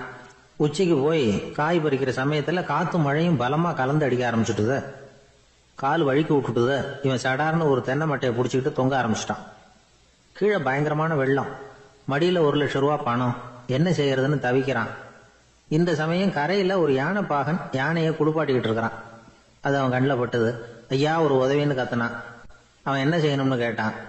உன் யானையை மெதுவாக இங்கே அழைச்சிட்டு வா, எனக்கு நேராக கீழே நிறுத்து, என் காலை பிடிச்சி மெதுவாக கீழே இறக்கி விட்டுரு, என் மடியில் இருக்கிற பணத்தில் உனக்கு 10,000 ரூபா தரேன் அப்படின்னா. அவன் பார்த்தான், காலை கையை பிடிச்சா கூட எவனும் இந்த காலத்தில் 10 ரூபாய்க்கு மேலே தரமாட்டேங்கிறான், இவன் காலை பிடிச்சா 10,000 தர்றேங்கிறான் அப்படின்னு யோசனை பண்ணான். உடனே யானையை கொண்டுட்டு போனான். அவனுக்கு நேராக கீழே நிறுத்தினான். அவன் காலை பிடிச்சான், அவ்வளவுதான். அந்த நேரம் பார்த்து யானை மெதுவாக நடந்து அப்பால போட்டுது. இப்போ யானை பாகன் அவன் காலை கெட்டியா பிடிச்சிக்கிட்டு தொங்குறான். பரிதாபமா மேலே பார்க்கறான். அவன் மட்டையை பிடிச்சிக்கிட்டு தொங்குறான். இப்போ யானை பாகன் சொல்றான், தம்பி மட்டையை விட்டுறாத, கெட்டியா பிடிச்சிக்கோ, நான் உனக்கு 10,000 ரூபா தரேன், இதோ மடியில் தான் வச்சிருக்கேன்னா.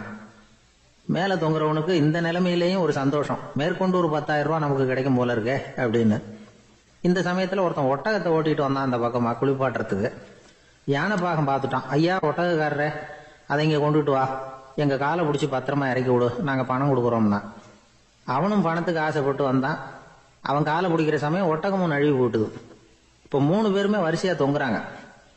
ஒட்டகக்காரன் கத்துறான், தம்பி மட்டையை விட்டுறாத, கெட்டியா பிடிச்சிக்கோ, நான் என் மடியில் இருக்கிற 5,000 உனக்கு தந்துடுறேன்னா.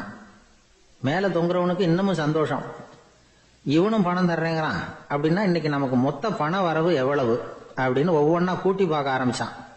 மனக்கணக்கு சரியா வரல, அதனால அப்படியே விரல விட்டு எண்ண ஆரம்பிச்சான். அவ்வளவுதான், மட்டையை விட்டுட்டு கை நழுவி வந்துட்டுது. 3 பேரும் பொத்துன்னு ஆத்துல விழுந்தாங்க. படாத பாடுபட்டு தட்டு தடுமாறி கரைக்கு வந்து சேர்ந்தாங்க. 3 பேர் மடியில் இருந்த பணமும் ஆத்தோட போட்டுது. பேராசை பெருநஷ்டம் அப்படின்னு ஒரு பழமொழி இருக்குல்ல, அதை விளக்கறதுக்காக சொல்லப்பட்ட கதை இது. இந்த காலத்துல ஒருத்தர் ஒரு நீச்சல் குளத்துல நீச்சல் அடிச்சுக்கிட்டு இருக்கிறார். காவலுக்கு இருந்தவர் அதை கவனிச்சுட்டார். கரையிலேருந்து சத்தம் போட்டாராம், இதோ பாருங்க, இங்க ராத்திரி 8 மணிக்கு மேல நீச்சல் அடிக்கிறது சட்டப்படி குற்றம், அதுக்கு அனுமதி கிடையாது, தெரியாதா உங்களுக்கு அப்படின்னாராம்.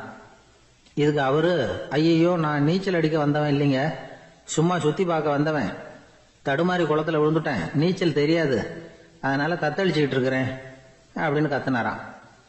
கரையில இருந்தவர் பார்த்தார். ஓ அப்படின்னா சரி, அதுக்கு ஒன்றும் தடை இல்லை அப்படின்னு சொல்லிவிட்டு அவர் பாட்டு நடந்து போயிட்டாராம். ஒரு ஊர்ல ஒரு ஆள் இருந்தான், தையல் கடை வச்சிருந்தான். அவங்கிட்ட ஒருத்தன் ஒரு சட்ட துணி எடுத்து கொடுத்து தைக்க சொல்லியிருந்தான். வர்ற சனிக்கிழமை வா வந்து வாங்கிட்டு போ அப்படின்னு அவன் சொல்லியிருந்தான். அதே மாதிரி இவன் வந்தான். அவன் தச்சு வச்சிருந்த சட்டையை கொடுத்தான். இவன் வாங்கி அங்கேயே போட்டு பார்த்தான். கை நீளம் ஒண்ணுக்கு ஒண்ணு வித்தியாசமா இருந்தது. வலது கை இடது பக்கத்தை விட நீளம் குறைச்சலா இருந்தது. அவன் முணுமுணுக்க ஆரம்பிச்சுட்டான், என்ன இது இப்படி தைச்சுட்டியேன்னு. இதுக்கு அவன் சொன்னான், ஐயோ இதுக்காகவா சங்கடப்படுறீங்க, வலது கையை மட்டும் கொஞ்சம் உள்ள இழுத்தாப்புல வச்சுக்கிட்டீங்கன்னா சரியா போகுது, மற்றபடி அந்த சட்டையில உள்ள கலை அம்சத்தை கவனிங்க, எவ்வளவு அற்புதமா தைச்சிருக்கேன் பாருங்க, ஒரு சின்ன குறைய இப்படி எல்லாம் பொருட்படுத்த வேண்டியதில்லை, நான் சொன்னது மாதிரி கைய கொஞ்சம் உள்ள இழுத்தது மாதிரி வச்சுக்கிட்டு நடந்து போங்க, ஜோரா இருக்கும் அப்படின்னா. அவனும் யோசிச்சு பார்த்தான். சரியான யோசனையா தான் தோணுச்சு. கொஞ்சம் முயற்சி பண்ணி வலது கையை கொஞ்சம் உள்ள இழுத்து சட்டை சரியா இருக்கிறது மாதிரி பண்ணிட்டான். இப்ப மறுபடியும் ஒரு பிரச்சனை. வலது கையை உள்ள இழுத்த மாதிரி அப்படியே வச்சுக்கிட்டதும் முதுகு பக்கம் கொஞ்சம் துணி தளர்த்தியா தொங்குறது மாதிரி தெரிஞ்சது. என்ன இது, முதுகு பக்கம் துணி குவிஞ்சுட்டுதே தொங்குதே அப்படின்னா மறுபடியும் அடடா இதுக்காகவா கவலைப்படுறீங்க? உடம்ப அதுக்கு தகுந்த மாதிரி கொஞ்சம் வளைச்சிக்கிட்டா சரியா போடுது. இதுக்காக அந்த அழகான தையலை பிரிச்சு அதுல உள்ள கலை அம்சத்தை கெடுக்கிறதுக்கு என் மனசு இடம் தரல. எவ்வளவுக்கு தளர்த்தியா இருக்கோ அவ்வளவுக்கு கொஞ்சம் உடம்ப வளைச்சி அப்படி குனிஞ்சது மாதிரி போங்க போதும் அப்படின்னா. அதுவும் நல்ல யோசனையா தான் பட்டுது இவனுக்கு. சரின்னு சொல்லிவிட்டு புறப்பட்டான்.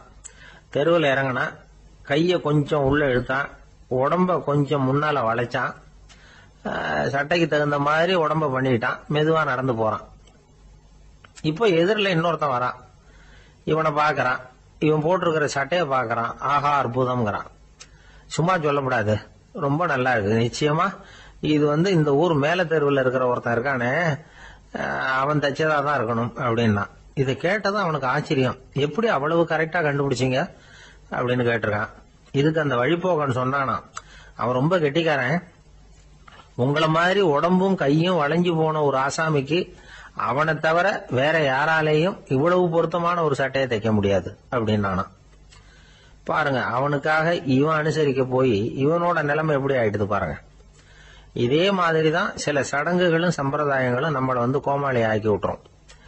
எதுவா இருந்தாலும் அதுல அறிவுபூர்வமான அணுகுமுறை அவசியம். ஒரு நர்ஸ் அவசரமா ஓடி டாக்டர் கிட்ட சொல்லிச்சான், டாக்டர் ஒரு தப்பு நடந்து போச்சு, 10ஆம் நம்பர் பெட்ல இருக்கிற பேஷண்ட்டுக்கு காலில் ஆபரேஷன் பண்றதுக்கு பதிலாக கையில ஆபரேஷன் பண்ணி விட்டீங்க. கை ஆபரேஷன் பண்ணிக்க வேண்டிய ஆள் 7ஆம் நம்பர் பெட்ல இருக்கார் அப்படின்னு தான். அதுக்கு ஒரு பதட்டப்படாம சொன்னாராம், பரவாயில்ல இவரை தூக்கி 7ஆம் நம்பர் பெட்ல போட்டுரு அப்படின்னு. ஒருத்தர் அவசரமா போய்கிட்டு இருந்தார். எங்க போய்கிட்டு இருக்கீங்க அப்படின்னு கேட்டார் ஒரு பெரியவர். கடைக்கு போறேன் சார், சாமான் வாங்கறதுக்கு அப்படின்னார். அங்க போறதுக்கு முன்னாடி தெரிஞ்சுக்க வேண்டியதெல்லாம் தெரிஞ்சுக்கிட்டீங்களா அப்படின்னு கேட்டார் பெரியவர்.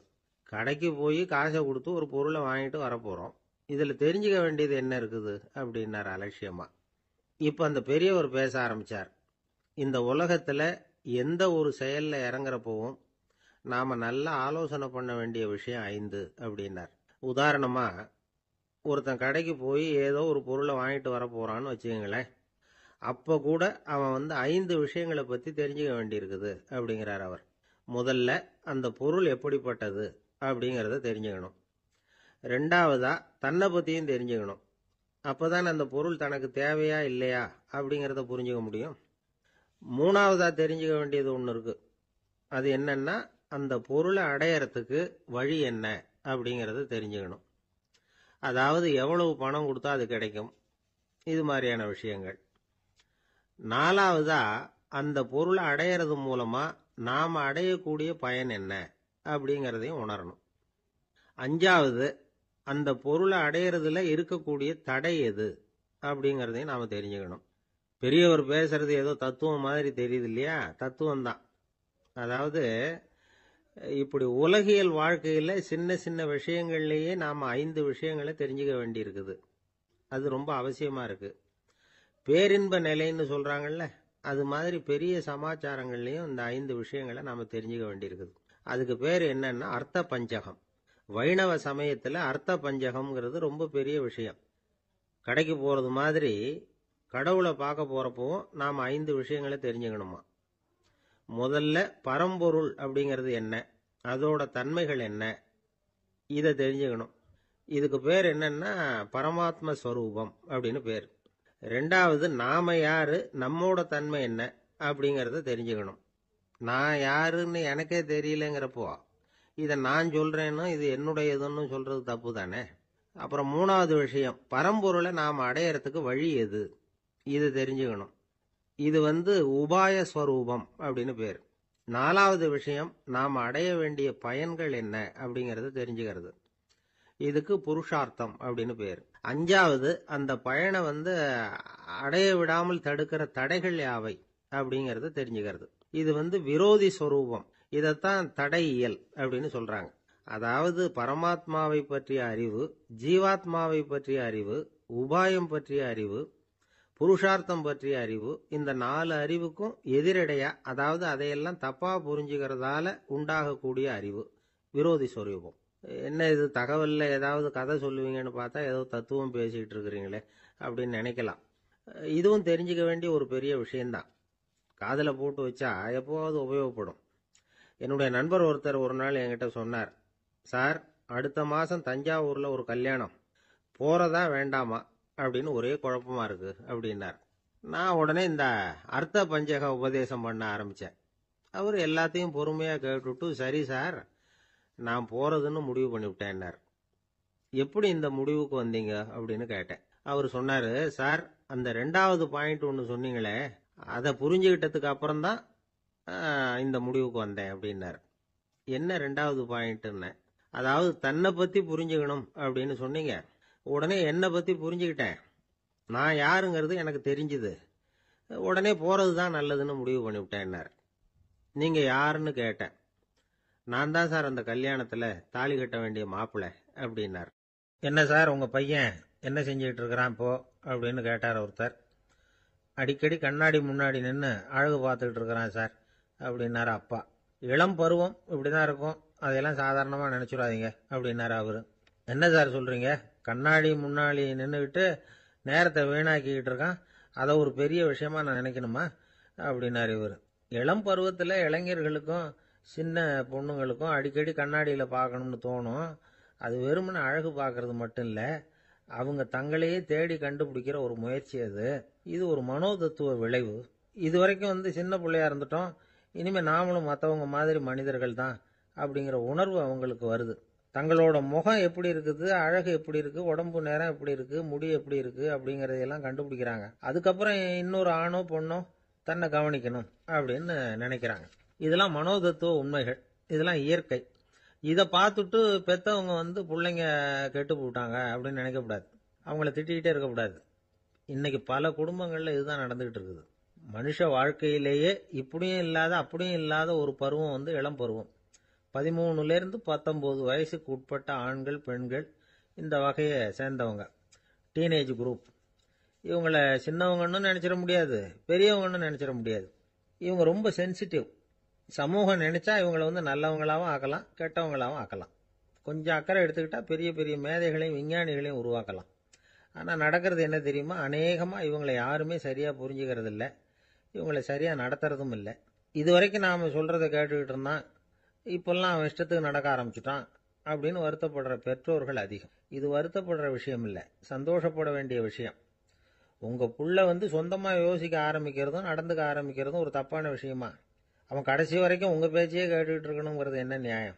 இன்னைக்கு இளைஞர்களை பெரியவங்க தப்பா புரிஞ்சுக்கிட்டு தவறா நடத்துறதுனால தான் அவங்களுக்கு வெறுப்பு, எரிச்சல், மனக்கசப்பு எல்லாம் உண்டாகுது. பெத்தவங்க சரியா மதிக்கிறது இல்லை அப்படிங்கிற ஒரே காரணத்தினாலேயே வீணா போகிற பிள்ளைங்க இன்னைக்கு அதிகம். சரி, பெத்தவங்களுக்கு இன்னைக்கு என்னதான் புத்தி சொல்ல வர்றீங்க அப்படின்னு கேட்குறீங்களா? நாம எதையும் சொல்ல வரல, ஆனா அது சம்பந்தமான சில நிபுணர்கள் சொல்லி இருக்கிறத உங்க காதுல போட்டு வைக்கலாம். அது என்னன்னா, பிள்ளைங்க கிட்ட அன்பு செலுத்துங்க. குழந்தையா இருந்தப்போ எவ்வளவு பாசமா இருந்தீங்க, வளர வளர அதை ஏன் குறைச்சிக்கிறீங்க? பெத்தவங்களின் அன்பான வார்த்தைகளுக்கு ஏங்குறவங்க தான் இன்றைய இளைஞர்கள். அவங்க எதை சொன்னாலும் அதை அக்கறையா காது கொடுத்து கேளுங்க, அலட்சியப்படுத்தாதீங்க. அவங்க விரும்புறது உங்ககிட்ட இருந்து ஒரு மதிப்பு, மரியாதை, அங்கீகாரம், இவ்வளவுதான். அவங்க அவங்களாவே முடிவுகள் எடுக்கட்டும், அதுக்கு நீங்க உதவியா இருங்க, அது போதும். மற்றவங்க முன்னாடி, முக்கியமா அவங்க நண்பர்கள் முன்னாடி அவங்கள பத்தி மட்டமா பேசாதீங்க. அவங்க கிட்ட பொய் சொல்லக்கூடாது. நீங்க சொன்னது பொய்ன்னு தெரிஞ்சு போச்சுன்னா உங்க பேர்ல அவங்களுக்கு இருக்கிற மதிப்பு போயிடும், நம்பிக்கை போயிடும். அவங்களுக்கு முன்னாடி நீங்க சண்டை போடக்கூடாது. உங்க பிள்ளைய எப்பவும் இன்னொரு பிள்ளையோட ஒப்பிட்டு பேசுற வேலையே வேணாம். கூட பிறந்த மற்றவங்களோட கூட ஒப்பிடக்கூடாது. இப்படி செஞ்சா அவன் உங்ககிட்டயும் பிரியமா இருக்க மாட்டான், அவங்க கிட்டயும் பிரியமா இருக்க மாட்டான். புள்ள எங்க போறான், என்ன பண்றான் அப்படின்னு எல்லாம் துப்பறிஞ்சுக்கிட்டு இருக்கக்கூடாது. இளைஞர்கள் தனிமையை விரும்புறவங்க. அவங்கள பொட்டியில வச்சு மூடி பாதுகாக்கணும்னு நினைக்கக்கூடாது. அவங்கள எப்படி பாதுகாக்கிறது அப்படிங்கறது அவங்களுக்கே தெரியும். உங்க புள்ள எப்படி நடந்துக்கணும்னு நீங்க எதிர்பார்க்கறீங்களோ அது மாதிரி நீங்க நடந்து காட்டுங்க, அது போதும். ஒரு வீட்டுல அப்பாவும் அம்மாவும் பேசிக்கிட்டு இருக்கிறாங்க. என்னங்க, நம்ம பொண்ணு பெரியவளாயிட்டா, அடிக்கடி கண்ணாடி முன்னாடி போய் நின்றுகிட்டு இருக்கிறா, சீக்கிரமா ஒரு பையனை பார்த்து கல்யாணத்தை முடிக்காம இப்படி மசன்னு கல்லு மாதிரி உட்காந்துருக்கிறீங்களே அப்படின்னு சத்தம் போட்டாங்க அந்த அம்மா. அவசரப்படாத, பாக்கிறதுக்கு கண்ணுக்கு அழகா லட்சணமா புத்திசாலியா ஒரு பையன் கிடைக்க வேணாமா, அதுதான் பார்த்துக்கிட்டு இருக்கிறேன் அப்படின்னாரு அப்பா. இதுக்கு அந்த அம்மா சொல்றாங்க, எங்க அப்பா இப்படி எல்லாம் நினைச்சுக்கிட்டு இருந்திருந்தா எனக்கு கல்யாணமே ஆயிருக்காது தெரியுமா அப்படின்னாங்களாம். பிரம்மத்தை அறிந்தவன் பிரம்மமாகறான் அப்படின்னு ஒரு பெரியவர் பேசினார் ஒரு கோவில்ல. தைத்திரிய உபனிஷத்து அப்படி சொல்லுதான். இதை கேட்கும் பொழுது நமக்கு ஒரு சந்தேகம் வரும். அது எப்படி? பிரம்மத்தை அறிந்தவன் பிரம்மம் ஆகிறான்னா, சிங்கத்தை அறிந்தவன் சிங்கம் ஆகிறானா, தோசையை அறிந்தவன் தோசை ஆகிறானா? இப்படிப்பட்ட சந்தேகம் நமக்கு வர்றதுல ஒன்றும் ஆச்சரியம் இல்லை. இது இயற்கை. இதுக்கும் அந்த பெரியவரே பதில் சொல்றார். சிங்கம் வேற, நாம வேற. அதனால சிங்கத்தை அறிந்தவன் சிங்கம் ஆக மாட்டான். ஆனா பிரம்மம் வேற, நாம வேற இல்லை. அதனால பிரம்மத்தை அறிந்தவன் பிரம்மமாகறான் அப்படிங்கிறது அவரோட விளக்கம். மனிதன் அவன்தான் தான் பிரம்மங்கிறது தெரியாதனால தான் அதை வேற எங்கேயோ தேடிட்டு இருக்கிறான். கடைசியில் அது தான் தாங்கிறது புரிஞ்சுக்கிற பொழுது அவன் பிரம்மம் ஆயிடுறான். இதை விளக்கறதுக்கு ஒரு உபநிஷத்து கதையே இருக்கு. நமக்கு தெரிஞ்ச கதை தான், ஆனால் அதை வேற விதமான அர்த்தத்தில் விளையாட்டா சொல்லிட்டு இருக்கிறோம். ஒரு சமயம் ஒரு 10 நண்பர்கள் ஒரு காட்டு வழியா போயிட்டு இருக்கிறாங்க. குறுக்க ஒரு நதி, அதை கடந்து அடுத்த பக்கம் போகணும். எல்லாரும் ஒரு வழியா கடந்து அடுத்த கரைக்கு போய் சேர்ந்துட்டாங்க. அங்க போய் சேர்ந்ததுக்கு அப்புறம் எல்லாரும் பத்திரமா வந்து சேர்ந்துட்டோமா அப்படின்னு தெரிஞ்சுக்கிறதுக்காக எண்ணி பார்க்கறான் அந்த கூட்டத்து தலைவன். அவங்க மொத்தம் 10 பேர். ஆனா இவன் எண்ணி பார்க்கறப்போ 9 தான் வருது. ஏன்னா அவன் தன்னை விட்டுட்டான். எதிரில் நிக்கிறவங்கள மட்டுமே எண்றான். ஐயோ 10வது ஆள் எங்கேங்கிறான், பதறான். சரி நீ இரு, நான் எண்ணி பார்க்கறேன்னு சொல்லிவிட்டு இன்னொருத்தன் வந்து எண்றான். அவனும் தன்னை விட்டுட்டு எண்றான். 9 தான் வருது. எல்லாரும் கொய்யோ முறையோன்னு கத்த ஆரம்பிச்சிட்டாங்க. அந்த சமயத்தில் ஒரு பெரியவர் அந்த பக்கமா வர்றார். என்ன விஷயம்னு விசாரிக்கிறார். 10வது ஆளை 6 அடிச்சுட்டு போட்டுது அப்படின்னு சொல்லி இவங்க அழறாங்க. சரி அழாதீங்க அப்படின்னு சொல்லி அந்த தலைவனை பார்த்து இப்படி வாங்குறார். வர்றான். இப்போ எனக்கு முன்னாடி ஒரு தரம் எண்ணு பார்க்கலாம்ங்கிறார். 1 2 3ன்னு ஆரம்பிச்சு 9ல் வந்து முடிக்கிறான். உடனே பெரியவர் நீ தான் அந்த 10வது ஆள் அப்படிங்கிறார். இது உண்மை. நாம தான் அது. நாம தான் நம்மளை வேற எங்கேயோ தேடிட்டு இருக்கிறோம். நாம எங்கேயோ தேடிட்டு இருக்கிறோமே, அந்த பிரம்மம் நாம தான். இப்படி ஒரு பெரிய உண்மையை விளக்கறதுக்காக தான் அப்படி ஒரு கதை சொல்லப்பட்டது. ஆனா அதை நாம வேற விதமா வேடிக்கையா உபயோகப்படுத்திட்டு இருக்கிறோம். எப்படி தெரியுமா? ஒரு ஆத்தங்கரையில ஒரு 10 பேர் முழிச்சுக்கிட்டே நின்றுட்டு இருந்தாங்களாம். அந்த பக்கமா வந்த ஒருத்தன் ஏன் இப்படி முழிச்சுக்கிட்டு நிக்கிறீங்கன்னு கேட்டிருக்கிறான். எங்களுக்கு நீச்சல் தெரியாது, நாங்கெல்லாம் அடுத்த கரைக்கு போய் சேரணும் அப்படின்னு நாங்களாம். சரி நான் கொண்டுட்டு போய் விடுறேன். எல்லாரும் அக்கறைக்கு போய் சேர்ந்த உடனே ஆளுக்கு ₹1 வீதமா மொத்தம் ₹10 எனக்கு கொடுக்கணும் அப்படின்னு இருக்கான் இவன். சரின்னு ஒத்துக்கிட்டாங்க. இவன் ஒவ்வொருத்தரா கையை பிடிச்சி மெதுவா ஆத்துல இறக்கி அழைச்சிட்டு போயிட்டான். 9 பேரை கரை சேர்த்துட்டான். 10வது ஆள் பாதி ஆத்துல போயிட்டு இருக்கிறப்போ திடீர்னு வெள்ளம் வந்துட்டுது. புடி நழுவி போச்சு. கையை விட்டுட்டான். வெள்ளம் அடிச்சிட்டு போட்டுது. அழைச்சிட்டு வந்தவன் நீச்சல் அடிச்சு தட்டு தடுமாறி கரைக்கு வந்து சேர்ந்துட்டான். கரையில் இருந்தவங்களுக்கு இந்த விஷயம் தெரியாது. இருந்தாலும் இவன் உடம்பு பூரா நனைஞ்சி கொஞ்சம் அதிகமாக மூச்சு வாங்க நின்றுக்கிட்டு இருந்தானா, ஏங்க ஏன் இப்படி மூச்சு வாங்குது, என்ன விஷயம் அப்படின்னு கேட்டாங்களாம். அதுக்கு இவன் கொஞ்சமா அலட்டிக்காம சொன்னானா, வேற ஒன்றும் இல்லை, நீங்க கொடுக்க வேண்டிய ₹10ல் ₹1 குறைஞ்சி போச்சு அவ்வளவுதான் அப்படின்னு. காசியில் இருக்கிற கடவுள் காசி விஸ்வநாதர், அங்க இருக்கிற தேவி காசி விசாலாட்சி. இவங்க 2 பேரும் ஒரு நாள் பேசிக்கிட்டு இருந்தப்போ கடவுள் சொன்னார், இந்த மனிதர்களை நாம ரொம்பவும் நம்பிக்கையோட தான் படைச்சிருக்கிறோம். இருந்தாலும் அவங்களுக்கு தான் நம்பிக்கை இல்லை, எதுலேயும் ஒரு உண்மையான நம்பிக்கை இல்லாம வாழ்ந்துகிட்டு இருக்கிறாங்க அப்படின்னார். என்ன அப்படி சொல்றீங்க? அதோ பாருங்க, எவ்வளவு பேர் காசியை தேடிட்டு வந்து கங்கையில் குளிச்சுக்கிட்டு இருக்கிறாங்க. அவங்கெல்லாம் நம்பிக்கை இல்லைன்னா இவ்வளவு தூரம் தேடிட்டு வந்து இங்கே குளிப்பாங்களா அப்படின்னு நாங்கள் தேவி. சரி அதை சோதிச்சு பார்க்கலாம் அப்படின்னு 2 பேரும் முடிவு பண்ணிக்கிட்டாங்க. உடனே ஒரு திட்டம் போட்டாங்க. அது எப்படின்னா, நாம் 2 பேருமே பக்தர்கள் மாதிரி உருவத்தை மாற்றிக்கிட்டு கங்கை கரைக்கு போக வேண்டியது. நான் கங்கையில் இறங்கி குளிக்கிறேன். கொஞ்ச நேரத்தில் சுழலில் மாட்டிக்கிட்டது மாதிரி நடிக்கிறேன். நீ உடனே கரையிலிருந்து சத்தம் போடு, என்னோட வீட்டுக்காரரை யாராவது காப்பாற்றுங்களேன் காப்பாற்றுங்களேன்னு சத்தம் போடு. அதோட இன்னொன்று சொல்லு, யாராவது ஒரு புண்ணிய ஆத்மா அவர்கிட்ட போய் அவருடைய முடியை பிடிச்சி இழுக்கணும். அப்படி ஒரு சாபம் இருக்குது எங்களுக்கு. புண்ணிய ஆத்மா, அதாவது எந்த பாவமும் செய்யாத இல்லாத ஒருத்தர் தான் அவரை காப்பாற்ற முடியும்.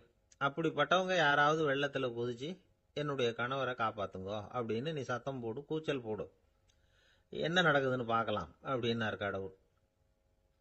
சரின்னு சொல்லி 2 பேருமா சாதாரண பக்தர்கள் மாதிரி கங்கை கரைக்கு வந்து சேர்ந்தாங்க. அவர் இறங்கி குளிச்சார். திட்டம் போட்டது மாதிரியே சுழல்ல மாட்டிக்கிட்டது மாதிரி கத்துனார். கரையில இருந்த அந்த அம்மா, ஐயோ என் கணவரை காப்பாத்துங்களேன், யாராவது காப்பாத்துங்களேன்னு கத்துனாங்க. பல பேர் ஓடி வந்தாங்க. உடனே இவங்க, பாவம் இல்லாத புண்ணிய ஆத்மா ஒருத்தரால தான் என்னுடைய கணவர் காப்பாற்றப்படணுங்கிறது விதி, அப்படி ஒரு சாபம் இருக்கு, அதனால புண்ணிய ஆத்மா யாராவது அவர்கிட்ட போய் அவர் முடியை பிடிச்சி தூக்குனா அவரை காப்பாத்தி போடலாம் அப்படின்னாங்க. இவங்க இப்படி சொன்னதும் எல்லாரும் திகைச்சு போய் நின்னுட்டாங்க. ஒவ்வொருத்தருக்கும் அவங்க செஞ்ச பாவம்லாம் ஒவ்வொன்றா ஞாபகத்துக்கு வர ஆரம்பிச்சுட்டுது. சரி, இதுக்கு நாம லாயக்கு இல்லை அப்படின்னு சொல்லி ஒதுங்கி போக ஆரம்பிச்சிட்டாங்க எல்லாம். இந்த சமயத்துல யாரோ ஒருத்தர் வேகமா ஓடி வந்தார். ஆத்துல குதிச்சார். அவர்கிட்ட போனார், முடிய பிடிச்சார், தூக்குனார், அவரை காப்பாத்தி கரைக்கு கொண்டுட்டு வந்துட்டார். அப்படி காப்பாத்தின அந்த ஆளை இவங்க 2 பேரும் தனியா கூப்பிட்டுக்கிட்டு ஒரு மண்டபத்துக்கு வந்துட்டாங்க. வந்து விசாரிக்கிறாங்க. நீ யாரப்பா அப்படின்னு கேக்குறாங்க. ஏதும் தெரியாத மாதிரி. நான் இந்த ஊர் அன்ன சத்திரத்துல வேலை செய்யற ஒரு சமையல்காரன் அப்படிங்கிறார். நீ வந்து கங்கையில குளிக்கிறது உண்டான்னு கேட்டிருக்காங்க. நான் இந்த ஊர்லயே தான் இருக்கிறேன், இருந்தாலும் தினமும் கங்கையில குளிக்கிறது இல்ல, எப்பாவது ஒரு நாள் அங்க குளிப்பேன் அப்படின்னார். கங்கையில மூழ்கி எழுந்திருச்சா பாவம்லாம் தொலையும்னு சொல்றாங்க. அப்படி இருக்கிறப்போ அங்க இன்னைக்கு கங்கையில குளிச்சுக்கிட்டு இருக்கிறவங்க எல்லாம் தங்களை வந்து புண்ணிய ஆத்மாவா நினைக்கல.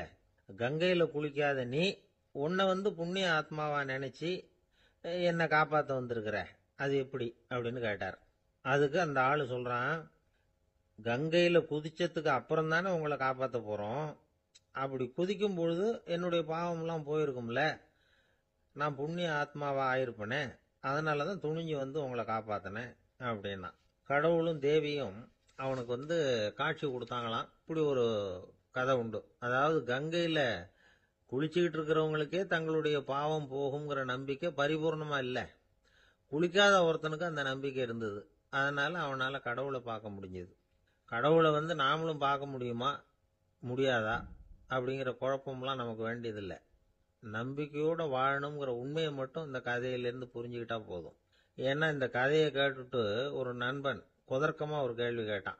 ஏன் சார், கங்கையில குளிச்சா பாவம் போயிடும்னு சொல்றீங்களே, நான் எனக்கு வேண்டாத ஒருத்தனை அழைச்சிட்டு போய் கங்கையிலேயே தள்ளி விட்டுட்டு அதுக்கப்புறம் அங்கேயே முழுக்க போட்டுட்டு நான் செஞ்ச பாவத்தை வந்து அதுலேயே கழுவி விட்டுட்டு மறுபடியும் உங்ககிட்ட வந்து